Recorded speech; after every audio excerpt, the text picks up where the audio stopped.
Number 4. The Master from Doctor Who. The Master is the arch nemesis of the Doctor in the Doctor Who series. He always shows up. He's kind of like the Daleks. But there's a few differences between him and the Daleks. First off, the longer he lives, the more insane and unstable he becomes.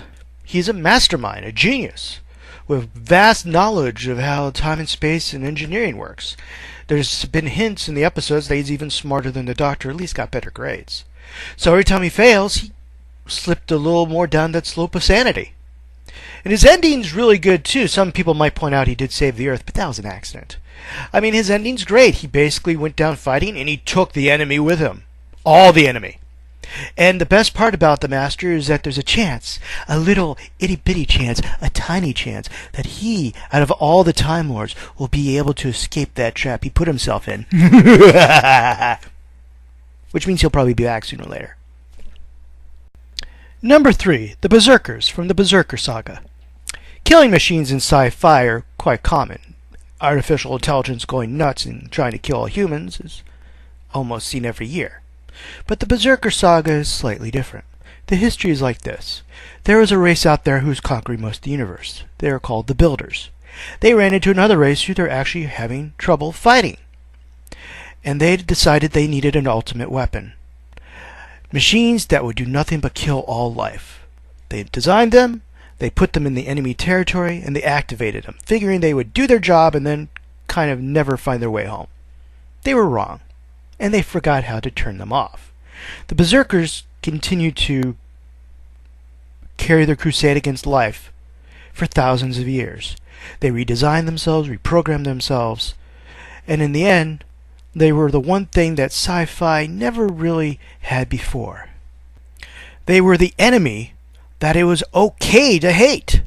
They were the enemy with a big E. They didn't fear. They didn't grow impatient. They didn't have patience. They didn't get angry. They did their job. And you couldn't deal with them. You couldn't debate with them. You couldn't argue with them. And if they did listen to you, it's probably so they're just, tricking you or gaining time for other units to show up. They made assassin units. They made planet-killing units. They had berserkers as small as a horseshoe crab and as big as a planet. They had caused the extinction of hundreds of other races and had fought for millions of years. They knew everything, except how and why humans and other races continue to fight against them. They didn't understand bad life, and they never would because they're a machine. But even being a machine, they were still really good villains. Magneto, I don't know. This character is very interesting. He was created basically to be a villain. But as they filled out his history and his personal details, he became much more. His story starts with the Holocaust, and in fact, after the Holocaust, he still had problems. He lost a daughter to an angry mob who feared his mutant powers. So this is a man who turned against humanity in order to destroy it. But slowly, his motives changed. He actually decided instead of destroying humanity, he really just wanted to help the mutants, to liberate them. And that does change both motivation and the events and the actions he takes. He's no longer thinking about wiping out mankind as much as separating them from the mutants, or at least making it so the mutants are protected. In the end, he starts crossing that line between terrorism and freedom fighter. He goes from villain and supervillain to hero and, in fact, superhero. At one point, he was a member of the X-Men, he ran the School for the Gifted, and he saved the West Coast from an earthquake. But he's always going to be plagued by his own history, his guilt, and many of the things he's done, his crimes, and the fact that in this universe people fear mutants, and he helped contribute to that fear. He's a very complex villain, and I consider him one of the big differences, an example of the differences between Marvel Comics and DC Comics. I always considered Marvel Comics to be a little more realistic, and this is one of the reasons why. In the end, he's only second on the list because many people don't consider him a villain anymore. He's actually considered a good guy. Or maybe he's gone beyond villain and hero and become a complex character all his own. A human being. Number 1, the Major from Hellsing. Now before we talk about the Major, let me point out a couple of things. Whenever I'm watching a movie or reading a book, and it's not set in a historical setting, like World War II, and Nazis show up and become the villains of the piece, the first thing that comes to my mind is lazy writing. I mean, come on, think of an original villain. Second, vampires and Nazis, or the undead and Nazis going together is, while not as common as it used to be, still happened a lot, even before I read Hellsing.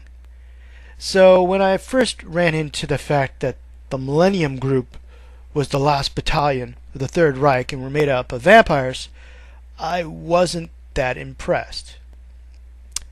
Then I started getting more into the Major's character. This guy scares me. This is a man who, during the fall of Berlin, when he was about to die, refused the blood that would turn him into a vampire, and therefore still thinks himself as human, and the one person who could still destroy Alucard, who is inferior to him because Alucard's a monster who accepted defeat.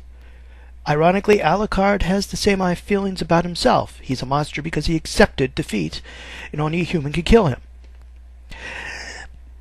The Major is polite, soft-spoken, and totally bonkers. He believes in war. War is the goal, war is the means. He loves war, and he will have unending war. And while many people point out that in the end he failed, he did in his attack on London, the Sea Lion 2 operation, kill 3 million people. The Major, in my honest opinion, is the closest thing you will find to an SS officer, a realistic SS officer in fiction. Win or lose, he's probably the scariest fictional character I have ever seen. A good complex character, a historically somewhat accurate character, but nevertheless, he's damn scary, which puts him at the top of this villain list.